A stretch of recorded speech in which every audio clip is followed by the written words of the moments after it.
Hello friends, welcome back to my channel. कैसे हैं आप सब? मैं ठीक हूँ। आज बाथरूम की कुछ चीज़ों को रखना था क्योंकि 2 बाथरूम हैं यहाँ पे मेरे पास। तो एक बाथरूम में काफ़ी सारा सामान जो है ख़त्म हो गया था।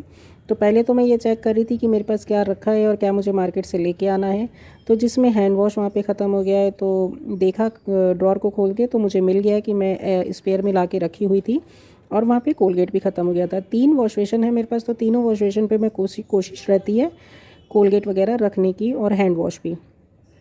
तो यहाँ पर बेटी की हेल्प की मदद से मैंने ये चीज़ इसको खुलवा लिया और अब वो इसको बाथरूम में रखी आएगी। तो संतूर के ही मैंने 3-4 अलग अलग फ्लेवर वाले जो ये हैंड वॉश आए थे मैंने सारे यूज़ करके देखे हैं। लास्ट टाइम ऑरेंज कलर का था, फिर उसके बाद ग्रीन कलर का था और अब की बार ये पर्पल कलर का।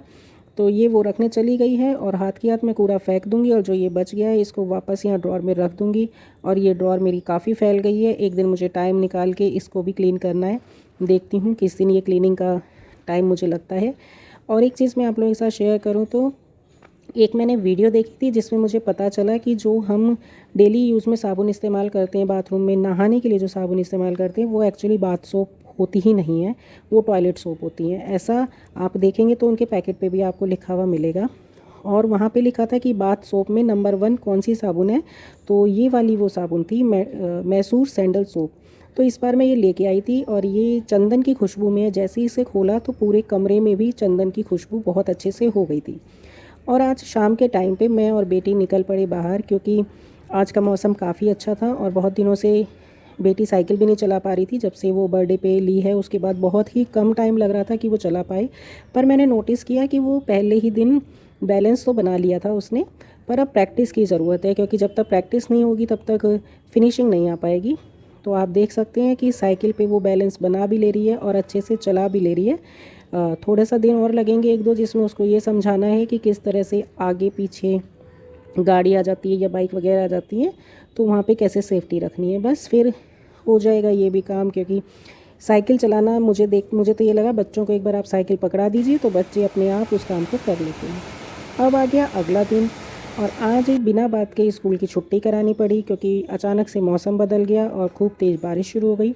सुबह से ही बारिश हो रही है और पूरे दिन ही बारिश चल रही है क्योंकि हो सकता है अब मौसम बदलने वाला होगा, अब गर्मी आएगी क्योंकि ठंड काफ़ी हद तक अब कम हो गई है। तो जब मौसम इतना अच्छा हो रहा था तो आप लोग जानते हैं बारिश हो और पकौड़े ना बने तो ऐसा तो हो ही नहीं सकता है। थोड़ी सी अभी मेरे पास दही रखी थी तो यहाँ पे मैंने कढ़ी चढ़ा दी। हर्षिता के स्कूल की छुट्टी करवानी पड़ी तो उसको कढ़ी वैसे भी बहुत पसंद आती है, तो एक साइड कढ़ी चढ़ा दी है और मैं बना रही हूँ पकौड़े की कढ़ी। तो दूसरी साइड जो पकौड़े बना रहे हैं उसी में मैंने थोड़े से एक्स्ट्रा बनाने हैं ताकि थोड़ा सा हम नाश्ता भी कर लें इनके साथ और बढ़िया सी टेस्टी वाली कढ़ी भी बन जाए। कढ़ी भी ना बहुत अलग अलग तरीके से बनती है, जिसमें पालक की हो गई, प्याज की हो गई, आलू के पकोड़े बनाइए उसकी हो गई, मटर की हो गई, पता नहीं क्या क्या चीज़ की बनती है। हर हर जगह का अपना अपना स्टाइल भी होता है। इवन आप अगर राजस्थान में देखेंगे तो वहाँ के लोग तो कचरी एक जो सब्ज़ी आती है उसको भी डाल देते हैं प्याज के साथ। तो बहुत अलग और बहुत यूनिक तरीके से बनती है। अब ये तो मैंने इतनी सारी, जब से मैं कुकिंग थोड़ा सा करना सीखी बढ़िया से, तब से मुझे पता चल गया है कि एक चीज़ को आप 100 तरीके से भी बना सकते हैं। और कभी कभी मुझे लगता है उस तरीके से ना फ्लेवर हमें ट्राई करके देखने भी चाहिए। अगर हम बाहर दूसरी जगह नहीं जा पाते हैं, दूसरी स्टेट वगैरह में घूम के नहीं भी आ पाते हैं, तो हम एक बार उनके टेस्ट को खुद ही ट्राई करके देख सकते हैं कि वो किस तरीके का खाना खाते हैं। तो मैं तो बहुत तरीके से बना लेती हूँ, कभी जैसा मन करता है। और सही बताऊँ आपको तो हम लोग थोड़ा सा सादा खाना ही खाना पसंद करते हैं, तो सिंपल एंड सोबर खाना। और ज़्यादातर आपको मेरे पास जो दिखेगा ना, कढ़ी, राजमा, छोले यही ज़्यादा बनते हैं क्योंकि मेरी बेटी को यही अच्छे लगते हैं। सब्जियों के कंपेयर में वो इन्हीं चीज़ों को ज़्यादा डिमांड करती है। तो मुझे ऐसा लगता है कि जो उसे अच्छा लगे वही चीज़ मैं बना लूँ ताकि वो खुश होके खा सके। तो यहाँ पे काफ़ी सारे ये पकोड़े बन गए हैं।